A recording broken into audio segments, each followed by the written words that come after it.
네, 꿈꾸는 책방 오늘은 앞서 말씀을 드린 것처럼 미리 보는 기쁨의 저자 김용준 목사님 모시고요. 책 이야기 함께 나누도록 하겠습니다. 목사님 스튜디오에 모셨는데요. 어서 오세요, 목사님. 네, 반갑습니다. 반갑습니다, 목사님. 미리 보는 기쁨, 책은 어떻게 쓰시게 되셨는지부터 좀 말씀해 주세요, 목사님. 네, 조영경 목사님께서 말씀하시는 그 4차원의 영성, 거기에 대해서는 사람들이 이렇게 많은 논란이 좀 있어요. 이게 신학적인 근거가 있는가 없느냐, 어떤 배경으로 이런 어떤 논리를 정했느냐. 그래서 저는 거기에 대해서 신학적인 논리는 충분히 있다고 생각하고요. 창세기부터 요한계시록까지 이게 영의 세계에 대해서 얘기를 하는 것이기 때문에. 근데 그것을 너무 좀 딱딱하게 쓰면은 신학적으로 쓰면은 좀 너무 어렵겠다 싶어서 제 인생 속에서 네.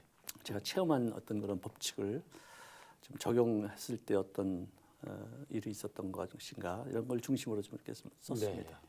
그러니까 목사님 말씀해 주시는 내용하고 목사님 어떤 삶의 간증 같은 이야기들이 네, 그렇죠. 그것이 이제 성경적인 것을 근거로 해서 이루어진 것을 표현 좀 했습니다. 제목은 참 우리 제목만 봐도 성도들에게 참 위로가 요즘 같은 세상에 참 위로가 됩니다. 미리 보는 기쁨. 예. 이제 긍정을 강조하는 자기계발서들도 많습니다. 이제 교회 안 다니시는 분들 또 일반 대중들에게도 자기계발서나 또 긍정 심리학에서도 보면 미리 자기가 받을 복이다 잘 될 일 생각하고 기뻐하고 그러면 우주의 기운을 받을 수도 있고 어디 우주에 외계인 같은 존재가 있어서 그것에 듣고 복을 준다. 또 우리의 뇌가 또 반응을 한다. 이제 이런 자기계발서들도 참 많이 있습니다. 긍정 심리학도 많이 있고요. 그런 것과 그 근거가 좀 다르겠죠. 그래서 일단은 하나님이 지으신 세계에는 심리학도 있고 정신 분석도 있고 영적인 현상도 있겠죠. 다 포함되어 있겠죠. 그러니까 그런 것이 다 틀렸다고도 말할 수 없겠지만 총괄적으로 창조주에 주신 그 가장 그 근본적인 영적인 질서, 영적인 어떤 그 법칙에 의해서 이 4차원의 영성도 이렇게 이루어지는 것이 아닌가 이렇게 생각이 듭니다. 세상적인 것과는 많이 틀리죠. 네. 여기는 이제 복음이다라고 하는 그렇죠. 거, 십자가라고 하는 것이 있는 거죠. 그렇죠. 예. 그 책을 보면 이제 노예 근성들을 살다가 믿음대로 되다라고 하는 대목이 또 나옵니다, 목사님. 네. 지금 우리 시대하고 좀 비슷한 것 같습니다. 내일이 없다. 좀 참 현실에만 매달려 살아야 되고 당장 먹을 게 있어야 되는 현실이고 먹고 살기 퍽퍽하다. 또 청년들은 요즘 예전에 3포, 4포 그러다 모포 모든 걸 다 포기한다. 모포 세대라는 이야기도 그렇게 하고 있는데 이거 어떻습니까, 목사님? 글쎄 우리 한국의 근대화가 또 이렇게 엄청난 발전이 제가 목사라서 하는 말이 아니라 기독교의 영향을 엄청 받았다고 저는 생각합니다. 왜냐하면은 유교권에 우리가 한 500년 정도 살았는데 유교권에서의 그 사람들을 보면은 마치 이스라엘 백성들이 애굽에서 종살이 할 때 어떤 그런 개념이 많이 있었어요. 예를 들어서 감사할 줄 모르는 거. 노예들은 항상 착취당하지 않습니까? 네.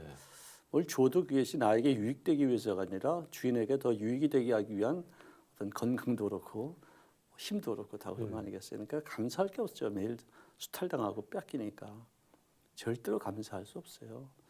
우리들도 감사 못했어요. 감사 시작한 지 얼마 안 됐다고 저는 생각합니다. 한 20년, 30년. 감사라는 용어가 우리에게 익숙해진 게. 그렇죠. 표현하지도 않았죠. 네.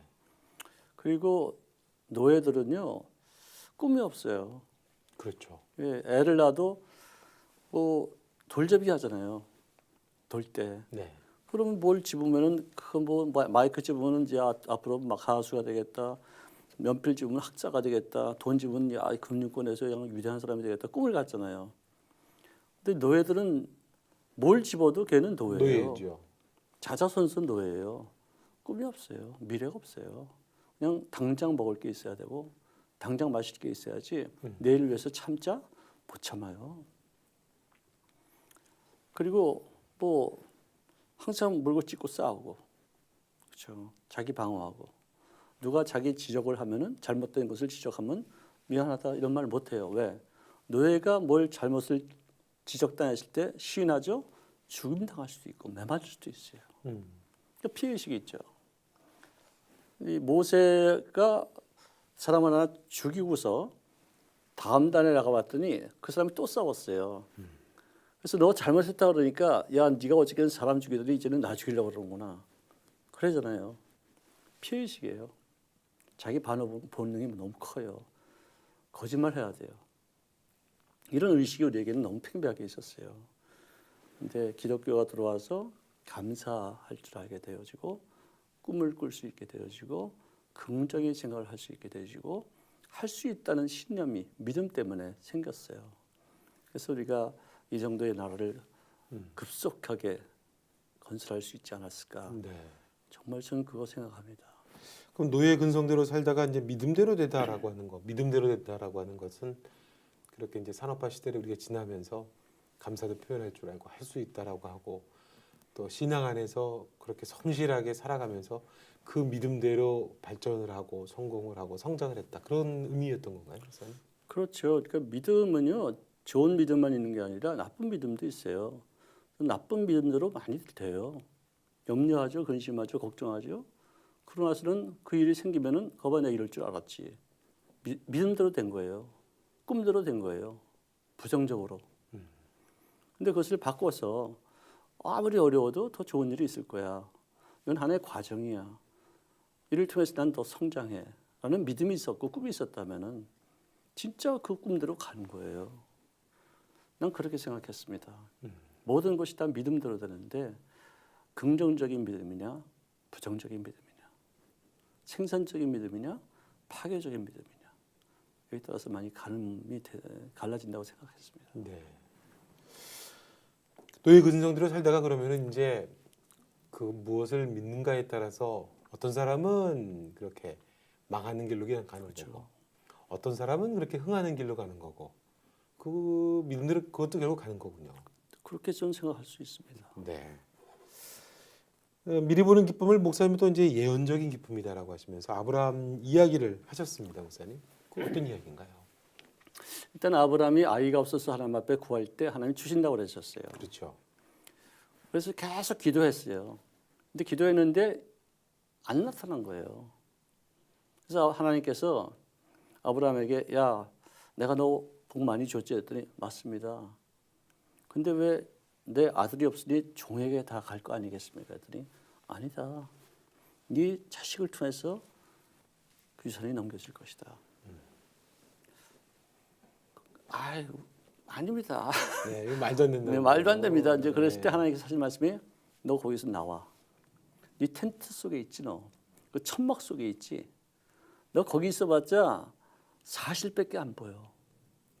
애기 없다는 사실. 기도는 해도 할망구가 아이를 낳을 수 있을 것이라는 낳을 수 없을 것이라는 사실. 늙은 할머니. 자기 아내가 이제는 아이를 못 낳을 수밖에 없는 그 사실 거기에 눌려서 기도 헛하고 있어. 바깥에 나와. 천막에서 벗어나. 그 사실이라는 그 텐트에서 나와야 돼. 이 팩트라고 그러죠. 그래서 하늘을 봐. 꿈을 꿔.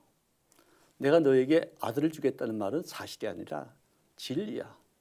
진실이야. 변함이 없어. 내 말이야. 하나님 말씀이야. 꿈꿔. 바라봐. Count the numbers of the stars. 하늘에 있는 별들을 세봐. 그게 다 네 자손들이야. 내 말이야. 꿈꿔. 잉태해. 계속해서 바라봐. 그래서는 말을 바꾸잖아요. 자기 아내 이름도 자기 이름도 바꾸잖아요. 네, 사례에서 사라로 바꾸죠. 그렇죠. 아브라함에서 에이브라함으로 바뀌잖아요. 그래서 또 입술로 시인하잖아요. 그래서 이루어지잖아요. 그 사람들은 지금도 현재 팩트에 묶여서 옴싹달싹 못해요. 왜? 사실이니까. 근데 사실보다 큰 게 진리예요. 하나님 약속이에요. 변함이 없어요. 사실은 어제부터 오늘까지 역사적인 일이에요. 그렇죠? 앞으로 얼마든지 변할 수 있어요. 진리는 동일해요. 이 진리를 잡으면 사실을 극복할 수 있어요. 현실을 이길 수 있어요. 그런 의미에서 내가 현재는 고난이 있다 할지라도 이것 때문에 이루어질 앞으로의 약속이 너무 영광스러우니까 그걸 보면서 기뻐하는 거예요. 근데 약속을 믿으니까 이것도 더 어떻게 해야 될지 모르는구나. 하나님이 이거 잡으시면 뭐 우리가 상상할 수 없는 방법으로 일을 이루어지겠다. 그것도 기대심이라도 생기잖아요. 꿈이라도 생기잖아요. 네. 그래서 나는 그게 이루어지건 이루어지지 않건 현재 내가 문제에 눌려가지고 실망하고 좌절하고 불행한 것보다도 꿈에 취해서 그 꿈이 이루어지지 않는다 할지라도 행복했던 것, 거기에 빠질 때 기뻐했던 것, 그런 것을 나는 보상이라고 생각해요. 그것도 이제 목사님의 살아오셨던 삶의 간증 이야기하고 같이 이렇게 그렇죠. 콘서트에서 설명을 해주신 거죠. 그렇죠. 저도 뭐 어려운 일 많이 있었죠.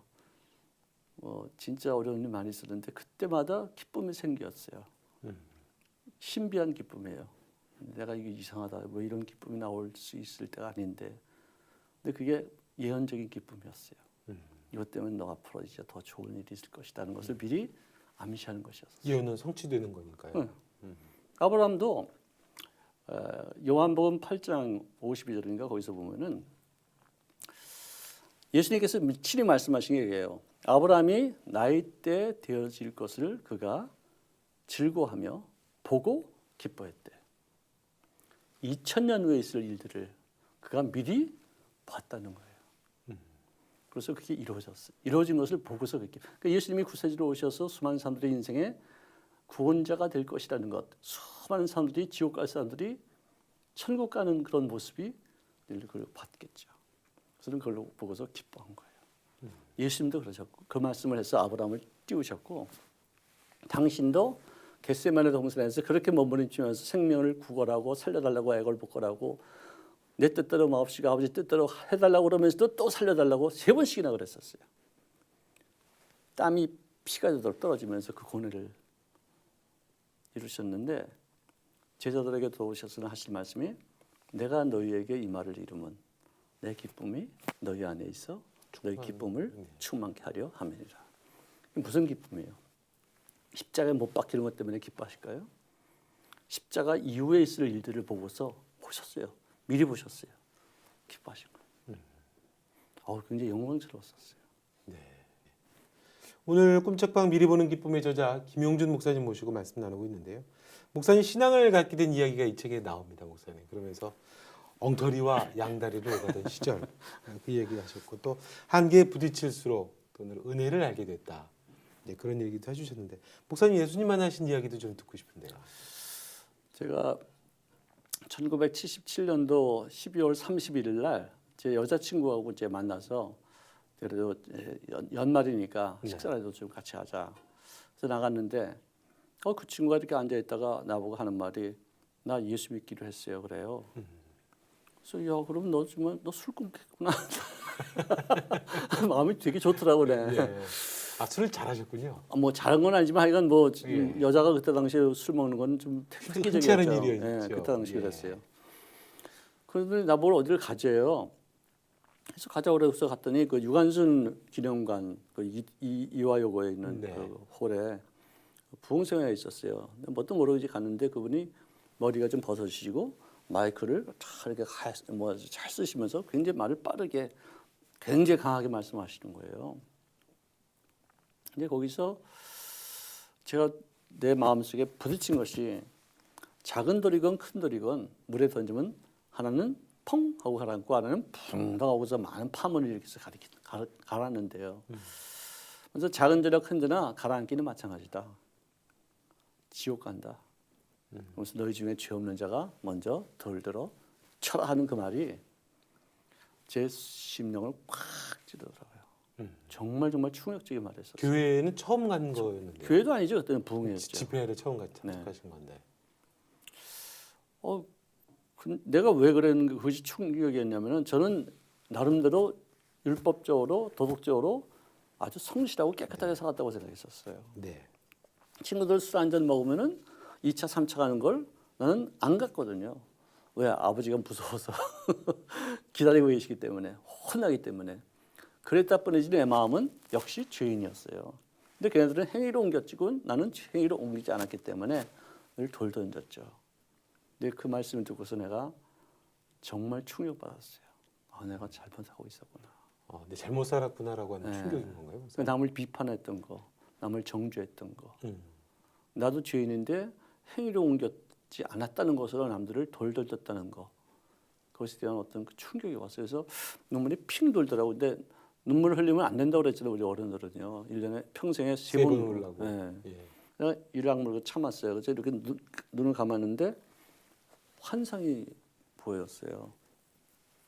천정도 안 보이고 까만 하늘에 그 많은 사람들이 기도 통성기도한지도 몰랐지만 나는 그 빛이 막 올라가 머리에서 막 이렇게 쫙 어떤 건 빛나는 빛이 올라오고 어떤 건 얇은 빛이 올라오고 그 많은 사람들이 머리에서 다 하늘로 올라가는 그 노란 빛들이 보였어요.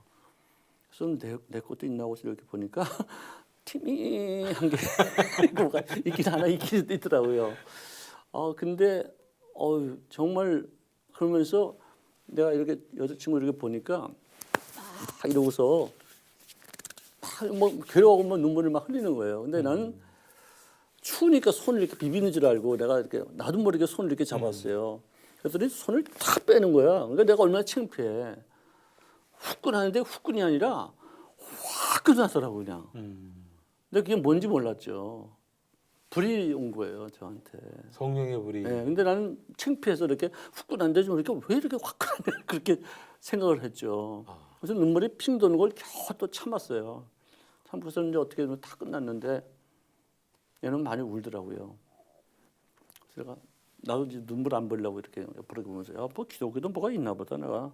근데 그렇죠. 그래서는 데리고 나와서 이제 통닭집에 와서 맥주 2병 시키고 이제 뭐 통닭 먹었지. 집회 끝나고. 네. 아니 뭐 그거야 뭐 예. 그 원래 하던 거 하던 습관이시니까. 하던 습관이지. 그러니까 예. 그래서 통닭 먹는데 이 친구가 맥주를 안 안 먹어요. 먹어요. 그래서 내가 그 두 병을 다 마셨어요. 그래서는 잠실에 그 사람이 살았어요. 그래서 잠실까지 이제 택시 태워서 보내주고 그 차 타고 오는데 기분이 되게 좋아. 근데 그 전에 무슨 일이 있었냐면은 그 음식점에서 나오는데요. 하늘에 별들이 보이는데 바짝바짝 보이는데 그 색깔이 아까 봤던 그 환상의 그 빗줄기 색깔하고 같았어요. 노란데. 그래서 내가 참 내가 뭘 보긴 봤구나. 이제 그때 생각이 난 거예요. 그래서 이제 갖다 주고서 오는데 택시에 또 누가 갖다가 합성했는데 그 사람이 뭐 툭툭 치고 말이 머리 길다고 막 무산 때리고 막 때리고 막 그래도 화도 안 나고 기분이 좋더라고요. 그래서 난 술 한 잔 마셔 좋은 줄 알았는데 나중에 보니까 성령이 충만히 임하셨던 것 같아요. 그래서는 그 다음 주일날 내 친구한테 전화가 왔어요. 교회 가자고. 그래서 충영교회 갔어요. 근데 거기서는 신앙생활을 이렇게 잘 못했어요. 왔다 갔다. 그러면서 참 많이 어려움이 있다가 이제 기도원에 가서 금식하면서 참 진짜 하나님 만난 사람들의 간증 읽고 들어가면서 참 많이 울었죠. 제가. 그래서는 여의도 순복음교회에 와서 성령 세례 받고서 확 뒤집어졌어요. 그래서 그때 그 이야기가 이제 엉터리와 그렇죠. 양다리로 가던 시절이셨던 거군요. 그때 좀 많이 왔다 갔다 했어요. 우리도 이제 사실 축복 그러면 목사님께서도 이제 미리 보는 기쁨에서 또 지난 시간에 예언적인 기쁨이라는 용어도 써주셨습니다. 미리 하나님이 우리에게 주실 것들을 기대하고 또 믿으면 어떤 환경에서 늘 기뻐할 수 있고 그게 세상 사람들 보기에는 정신 나간 사람들처럼 보일 수도 있는 거지만 우리는 이제 축복 그러면 소유의 개념을 생각을 합니다. 내가 어디 뭐 통장에 잔고가 많다든지 부동산 내가 사놨던 땅이 막 엄청 올랐다든지 이런 어떤 소유가 뭔가 잘 돼야 그것이 이제 축복이다라고만 우리는 생각하는 경향이 있는데 목사님은 책에서 축복의 핵심은 소유 자체에 있지 않고 복 있는 사람이 되는 거다 그렇게 이야기하셨습니다. 이게 어떤 의미 있는지 또 복 있는 사람으로 살아가려면 그러면 어떻게 해야 되는 건지 그 이야기 좀 해주세요, 목사님. 하나님께서 아브라함에게 말씀하실 때 내가 너에게 복을 주겠다 그러셨어요. 그래서는 너는 복덩이가 될 것이다. You will be a blessing. 너는 복이 될 것이다. 복의 근원이 될 것이다. 근데 여기서 하나님께서 아브라함에게 복을 주시사 할 때 그 복은 God gave him a blessing이라고 되어 있지 않아요. 줬다는 게 아니라 하나님이 bless 하셨다. 나를 복되게 하셨다. 그렇죠? 그러니까 우리 말에는 축복한다는 말이 있잖아요. 근데 그건 지금은 뭐 다 이렇게 쓰니까 그렇게 용어지만 엄밀히 따지면은 빌축자에다가 폭복자예요. 그러니까 내가 누구를 위해서 축복은 할 수 있어도 하나님은 누구한테 축복할 수 없잖아요. 그렇죠. 당신이 복을 주시는 예. 분이시고 네. 당신이 복되게 하시는 분이시지 그분이 누구에게 복을 빌 분은 아니잖아요. 네. 엄밀히 말하면 그렇습니다. 이제 용어를 많이 쓰니까 이제 우리가 축복하셨다 이렇게 말을 하는데 엄밀한 의미에서는 내가 누구를 위해서 기도하면서 축복을 하면은 하나님이 이 사람을 복되게 하는 것이다라고 말하면은 맞는 말이지만 그렇죠. 하나님이 우리를 축복하셨다는 말은 틀린 말이에요. 근데 우리 말은 복 많이 받으세요. 그러잖아요. 새해가 되면 우리가 복을 받았다. 받는 개념이잖아요. give and take 개념이잖아요. 복을. 근데 성경은 그렇지 않아요. 나를 복되게 하신 거예요. 그래서는 나를 복되게 한 다음에 복덩이로 만들어가는 거예요. 복 있는 사람으로 만들어가요. 아브라함이 맨 처음에 복 받았을 때 하나님이 아브라함에 복 줬을 때 뭐 많은 거 갖고 있지 않았잖아요. 오히려 많이 줄어들었어요. 점점 조카하고도 막 나뉘어지고 뭐 또 혼나기도 하고 뭐 자기 부인을 마누라에게 팔아버려 가지고 여동생이라 속여가지고 팔아서 혼나고 막 야단치고 뭐 그런 과정이 있었어요. 근데 그 과정이 막 우여곡절이 있었지만 복덩이가 되어져가는 과정이에요. 한 가지를 제가 이제 얘기를 하자면은 야곱이 날 때부터 움켜졌죠. 형 발뒤꿈치, 그다음에 장자권, 축복권, 그다음에 라헬을 움켜쥐기 위해서 14년 동안 무보수로 일할 정도의 집념의 사나이. 그다음에 삼촌 재산을 움켜쥐죠. 알록달록 어롱달록 양떼들, 염소들을 해가지고. 예. 그래서는 그걸 갖고서 튀다가 약복강에서 천사를 만났는데 거기서 또 바지가랑이를 움켜쥐죠. 네. 목숨을 구걸하는 거예요. 살려달라고. 그래서는 강을 건너가서 형과 만났지만 다시 헤어지게 됐죠. 그 덕분에 목숨을 부지하게 됐어요. 그 다음에는 자기가 요셉을 움켜졌어요. 채색옷을 입히고 편애했어요. 근데 나중에 보면은 움켜졌던 것들 자기 라헬도 먼저 길거리에서 베들레헴 아니면 누구야 베냐민 낳다가 죽죠.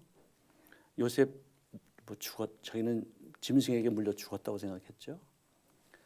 나중에는 먹을 게 없어가지고 아사 직전에 요셉을 만나가지고 애굽 땅에 내려가서 거기서 17년 동안 연명해요. 그때 바로 왕 앞에서 한 말이 내가 130년 동안 살았는데 인생을 돌이켜 보니까 헛살았습니다. 다 놓쳤습니다.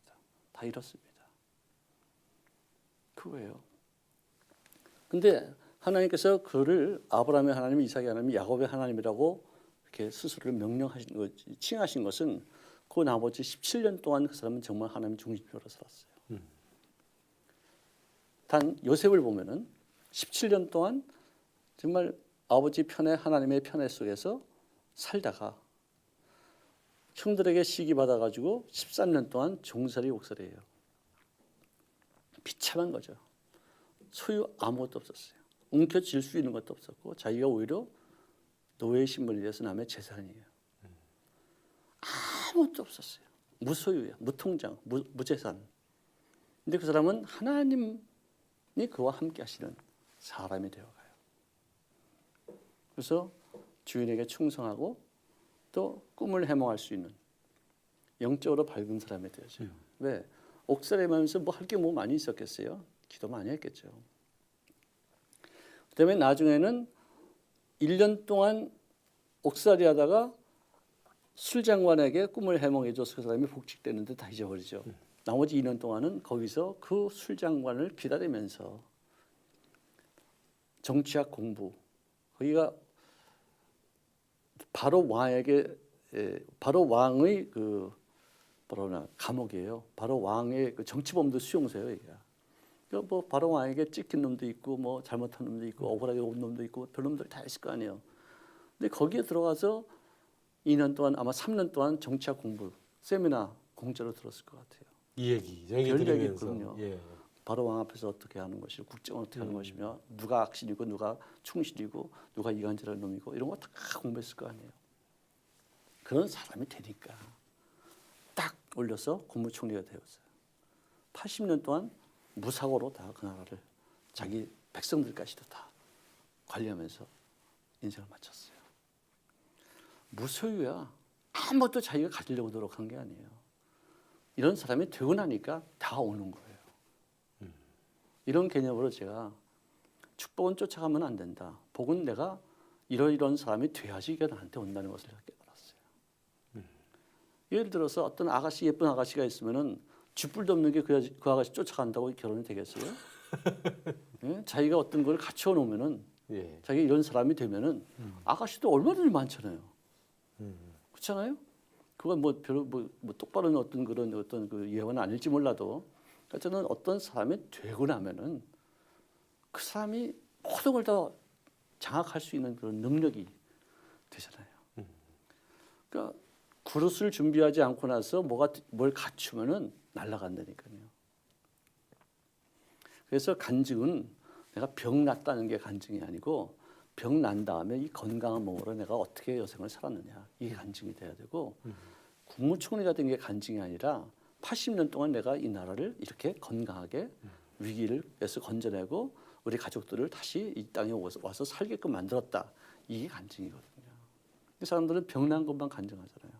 그다음에 엉터리를 살잖아요. 돈 번 것만 간증하고 내가 복 받았다고 하잖아요. 돈 올바르게 잘 안 쓸 때도 있잖아요. 그렇죠.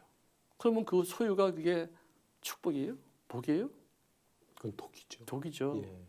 그러니까 이런 사람이 돼야지. 성경에도 보니까 복 있는 사람은 산에 가도 복을 받고 들에 가도 복을 받고 뭐 시냇가에 심겨진 나무같이 씨를 찢어 과실을 맺으며 이제 복 있는 사람 갖고 얘기하지. 이 사람 재산 갖고 얘기하지 않잖아요. 복 있는 사람이 되면은 결과적으로 오는 거지.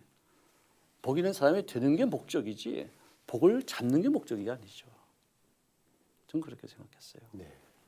그 복 있는 사람으로 살아가려면 목사님 어떻게 해야 되는 건가요? 성경에 나와 있잖아요. 악인의 꾀를 쫓지 않고 죄인들의 길에 서지 않고. 오만한 자의 자리에 네. 앉지 않고. 그러니까 쫓는다는 것은 선배 잘 만나야죠. 스승 잘 만나야죠. 부모 잘 만나야죠. 네. 정치 지도자 잘 만나야겠죠. 꾀로 살지 않고 지혜로 살아야 되겠죠. 꾀는 인간의 아주 사악한 아이디어예요. 자기 유익 때문에 얻는 아이디어. 지혜는 모든 사람을 다 살릴 수 있는 그런 생명력이 있는 아이디어예요. 하나님의 아이디어예요. 그다음에 죄인의 길에 섰다 뭐냐 죄인들과 더불어 뭐 밀수꾼, 뭐 야바이꾼, 또 뭐 마약사범, 뭐 성사범 이런 것들하고 같이 친구가 되어지면은 안 되죠. 길에 섰다니까 그런 방법대로 사는 것을 말해주지 않습니까? 네. 그다음에 오만한 자의 자리, 교만한 사람 자리에 앉았다는 것은 벌써 그만큼 어느 정도 위치를 확보했다는 건데 그 사람들이 전부 다 남들을 우습게 여기고 밑에 사람들 섬기지 못하는 그런 교만한 사람들이라면은 복 있는 삶이 되겠어요? 근데 그런 어떤 그 선배 잘 만나야 되고 친구들 잘 만나야 되고 그다음에 자기 높은 사람이 되어서 밑에 사람들 잘 섬기는 거 이런 게 뭐 한번 예를 들자면은 네. 이거 복 있는 삶이 되겠죠. 그 목사님은 이제 아버님 이야기를 책에서 하셨습니다. 그래서 이제 어머니께서 늘 뻥치는 인간, 무슨 거짓말쟁이 이런 얘기가 나와요. 가족 이야기를 하셨는데 그러면서 이제 믿음은 상상력이고 꿈이다라고 하셨는데 가족 이야기를 조금 해주실 수 있을까요, 목사님? 저희 아버님은 경찰서장 출신이었었어요. 아, 그러세요?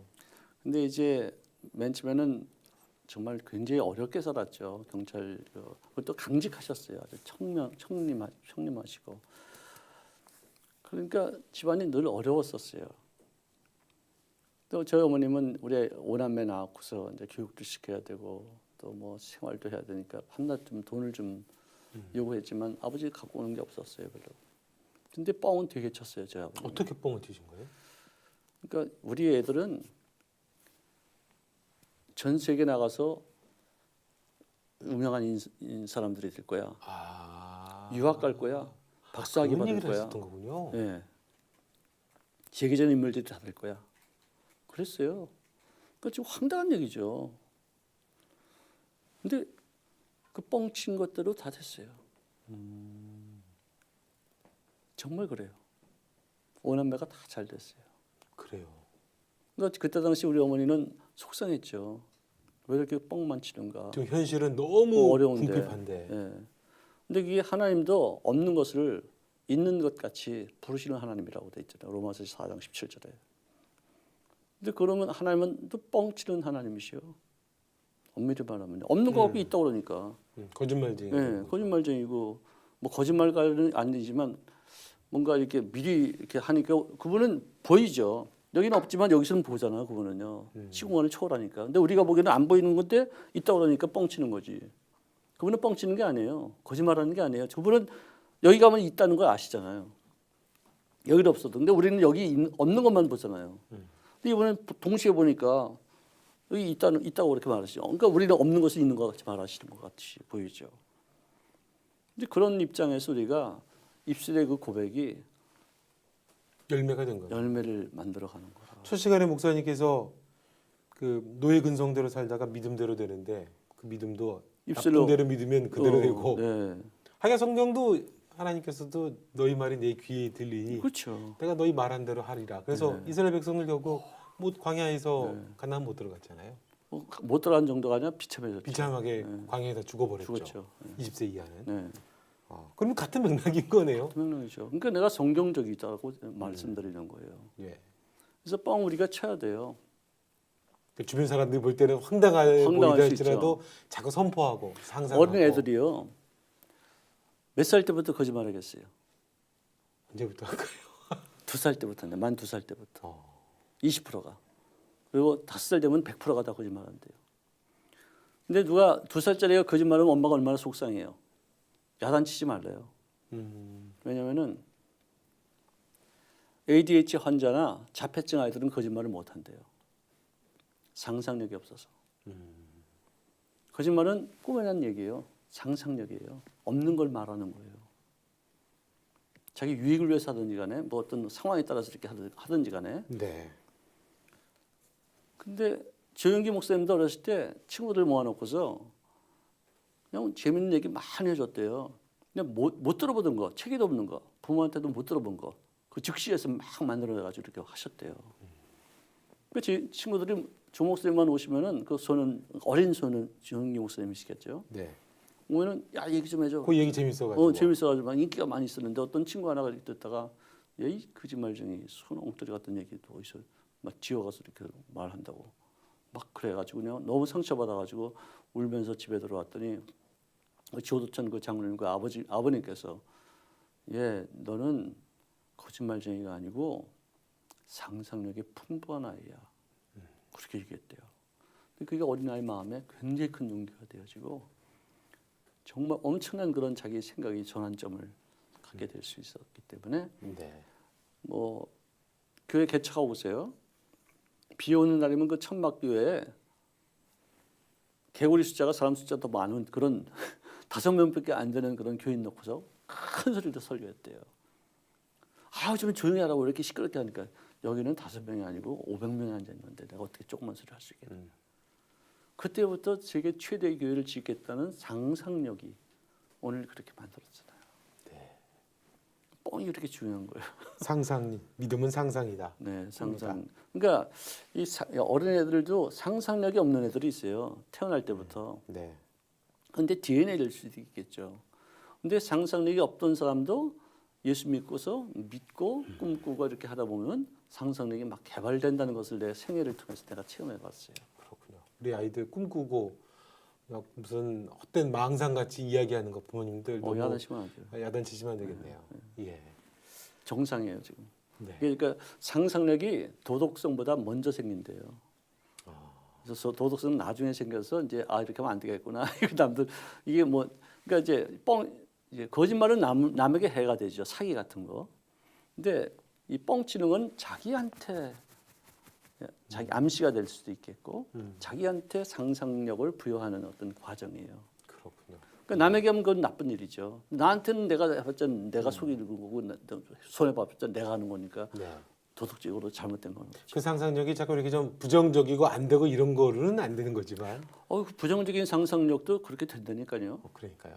결국 그 믿음대로 된다고. 예, 요셉이 욥이 그 엄청난 재앙을 당하고서 내가 무서워하던 것이 내게 임했고 내가 두려워하던 것이 나에게 미쳤다 그러잖아요. 그러니까 이런 것이 생길 것이라고 상상했을 거 아니에요.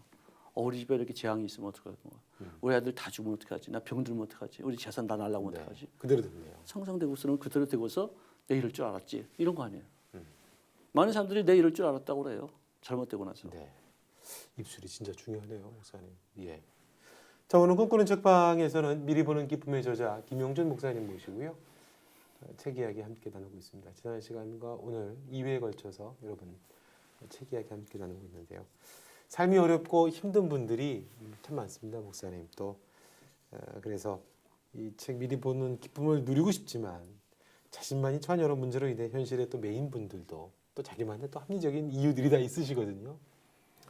또 나는 왜 이렇게 안 될까라는 생각도 많이 하시고 계시는 분도 계실 텐데 책을 통해서 우리 그런 분들에게 꼭 해주고 싶은 이야기가 있다라 그러면 어떤 이야기인지 마지막으로 말씀 부탁드릴게요. 나는 왜 이렇게 안 될까? 난 왜 이렇게 정말 안 풀릴까? 이거 진짜 왜 이러지?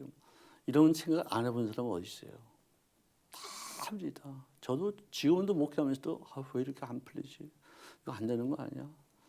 난 이렇게 팔자가 이렇게 싸나와. 왜 나에게는 이런 남들이 생각도 못했는 이런 일들 내가 왜 경험해야 돼? 뭐 이런 생각 안 하는 사람이 어디 있어요? 다 하죠. 근데 그것을 얼마만큼 내가 노력 또는 기도 또 입술의 고백 또 긍정적인 마인드를 훈련시키는 데에 따라서 폭이 넓어지고 좁아지는 것이 아닌가 제 경험상 그렇게 생각합니다. 네. 그건 자기 노력이 필요하겠죠. 끊임없는 믿음의 경주를 해야 되겠군요. 그렇다고 생각합니다. 예. 꿈꾸는 책방 오늘 미리 보는 기쁨의 저자 김용준 목사님 모시고 말씀 함께 나눴습니다. 목사님 좋은 말씀 고맙습니다. 고맙습니다. 감사합니다.